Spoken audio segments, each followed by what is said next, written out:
నాడు 21 నేడు 5 ఈ సంఖ్యలేందని ఆశ్చర్యపడుతున్నారా? ఓ దొంగ జైలుకు పోయి వచ్చిన తన తీరు మార్చుకోకుండా మళ్లీ దొంగతనాల కొడిగట్టి పోలీసులకు అడ్డంగా బుక్కయ్యాడు. ఒకటి కాదు, రెండు కాదు, ఇప్పటి వరకు ఏకంగా 21 దొంగతనాలు చేసి పోలీసులకు సవాలును విసిరాడు. పోలీసులు తెలిపిన వివరాల ప్రకారం భూతరాజు సందీప్ హనుమకొండ సుబేదారి పిఎస్ పరిధిలోని హంటర్ రోడ్డులో సుబేదారి పోలీసులు శనివారం వాహనాల తనిఖీలు చేస్తుండగా అనుమానాస్పదంగా పోలీసులు చూసి వారిపోతుండగా సుబేదారి పోలీసులు పట్టుకొని విచారించారు. అయితే అతను గతంలో సాయి హాస్పిటల్ నందు రిసెప్షనిస్ట్ గా పనిచేశాడు. వచ్చే జీతం సరిపోక తాగుడు జల్సాలకు అలవాటు పడి ఈజీ మనీ కోసం దొంగతనాలు చేస్తున్నట్టు తెలిపాడు. నగరంలో రాత్రి వేళ తాళం వేసి ఉన్న షాపుల తాళాలు పగలగొట్టి 5 దొంగతనాలు చేశాడు. 4,50,000 నగదును తాళాలు వేసిన షాపులు పగలగొట్టి దొంగతనం చేసినట్లు హైదరాబాద్ హనుమకొండ నగరంలో కలిపి 3 బైకులు 3 సెల్ ఫోన్లు దొంగతనం చేశాడు. గత సంవత్సరంలో దొంగతనం కేసులో జైలుకు వెళ్లిన ఈ సంవత్సరంలో రిలీజ్ అయి దొంగతనంలో అనుభవం ఉన్న అతడికి మరలా దొంగతనం చేయాలనే ఆలోచన వచ్చి అనువుగా ఉన్న షాపుల వైపు అనుమానంతో తిరుగుతుండగా సుబేదారి పోలీస్ సిబ్బంది అతన్ని పట్టుకుని అరెస్ట్ చేశారని సుబేదారి ఇన్స్పెక్టర్ సత్యనారాయణ రెడ్డి తెలిపారు. ఈరోజు ఉదయం 9:30కి వెహికల్ చెకింగ్ చేస్తుండగా అనుమానాస్పదంగా 2 వీలర్పై వస్తున్నటువంటి వ్యక్తిని తనిఖీ చేస్తే ఎలాంటి డాక్యుమెంట్ లేకుండా ఉన్నటువంటి వెహికల్ అపాచీ బండి మీద రావడంతో అతన్ని వివరాలు అడగగా ఎలాంటి చెప్పనందున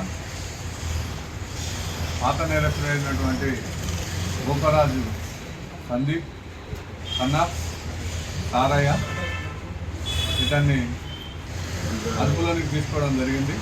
అదుపులోకి విచారించగా అతను గతంలో ఒక 16 కేసులలో ఉన్నాడు. అదేవిధంగా ఈ మధ్యకాలంలో 7వ తారీఖున జైలు నుంచి రిలీజ్ అయ్యి చెంచల్గూడ జైలు నుంచి రిలీజ్ కావడం. జైలు నుంచి రావడంతోనే ఇక్కడ జల్సాలకు అలవాటు పడి ఆర్ట్స్ కాలేజ్ సందులో ఉన్నటువంటి మెకానిక్ షాపులు మరియు అదేవిధంగా తర్వాత మన మిల్స్ కాలనీ మరియు కేయూసీ అదేవిధంగా లాస్ట్ గాజీపేటలో కూడా చేయడం జరిగింది. ఈ అన్ని అఫెన్స్లను 5 అఫెన్స్లు కూడా చేయడం జరిగింది. ఆ 5 అఫెన్స్లు కూడా రాసి ఈరోజు కస్టడీకి పంపడం జరిగింది. అంటే ఎలాంటి నేరాలు కూడా ఇతను చేసే వ్యక్తులు 2 వీలర్స్ ప్లస్ అదేవిధంగా షట్టర్ లిఫ్టింగ్ మొత్తం కూడా షట్టర్ లిఫ్టింగ్ కేసులకు కూడా చేయడం జరుగుతుంది. ఇప్పుడు మధ్యకాలంలో హైదరాబాద్లో కూడా మన అపాచీ బండి దొంగతనం చేసి ఆ బండి మీదనే ఇవన్నీ కూడా షట్టర్ లిఫ్టింగ్ చేయడం జరిగింది. షట్టర్ లిఫ్టింగ్ చేసి అందులో ఉన్నటువంటి దొంగతనం చేసి చేయడం జరుగుతుంది.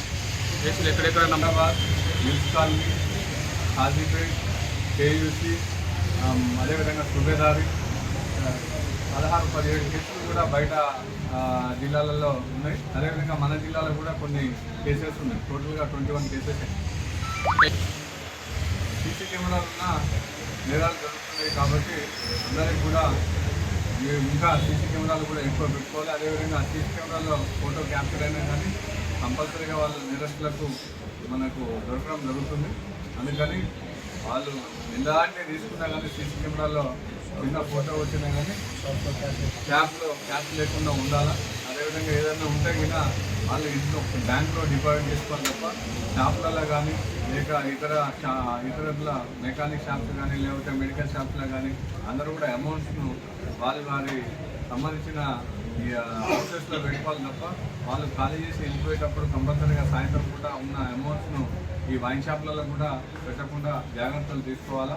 ఎందుకంటే రాత్రి వేళల్లో ఉన్నటువంటి ఇలాంటి షట్టర్ లిఫ్టింగ్ చేసి దొంగతనాలు జరుగుతున్నాయి కాబట్టి వాళ్ళందరికీ మ్యాక్సిమం మీరు ముఖ్యంగా వాళ్ళ ప్రొటెక్షన్ వాళ్ళు చూసుకుంటూ వారి దగ్గర ఉన్నటువంటి అమౌంట్స్ కూడా వారితోనే తీసుకెళ్లాలని ప్రజలకు నా విజ్ఞప్తి.